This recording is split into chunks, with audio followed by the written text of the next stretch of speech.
તો ઓનલાઈન ઓર્ડરથી ખાવાનું મંગાવતા લોકો સાવધાન થઈ જજો. ગોતાના યુવકને થયો છે કડવો અનુભવ, જેમાં પંજાબી ડિશમાં વંદો નીકળ્યો હતો. નાગેશ્વરી પરાઠા સેન્ટર ખાતેથી મંગાવેલ થાળીમાં વંદો નીકળ્યો, જેમાં હોટલના મેનેજરે પોતાની ભૂલ પણ સ્વીકારી છે અને ખાદ્ય વસ્તુઓમાં ગંભીર બેદરકારી બનતા મોટી સમસ્યા સર્જાતી હોય છે. ગુણવત્તા ન જળવાવાના અનેક ઉદાહરણ સામે આવતા હોય છે.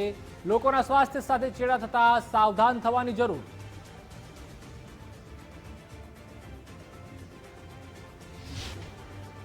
ઝોમેટોમાંથી મેં ઓર્ડર કર્યો હતો.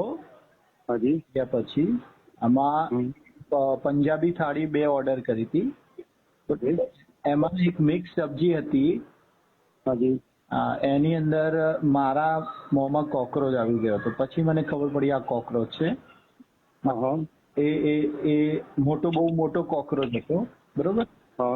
આમાં બી આવી ગયો. Yes yes. પછી મેં જોયું તો એનો કોકરોચ જ હતો અને એનો વિડીયો મારી જોડે છે. હવે સર નું થોડું ચલવી લેવાય યાર.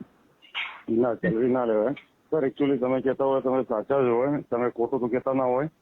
હવે સર આ ભૂલ થઈ છે. હવે આપણે બીજી વાર ના થાય તમને કહું છું, માફી માંગુ છું. માફી નહીં સર, આ એક વસ્તુ છે કે હું તમને કોકરોચ ખવડાવી દઉં તો તમારા છોકરાને કોઈને ખાવામાં આવી જાય ચલવી લેશો, ના ચલવી લો ને. આ તો હું તમારી જોડે વાત એટલા માટે કરું છું કે આગળ પ્રોસેસ હું કરું. બરોબર.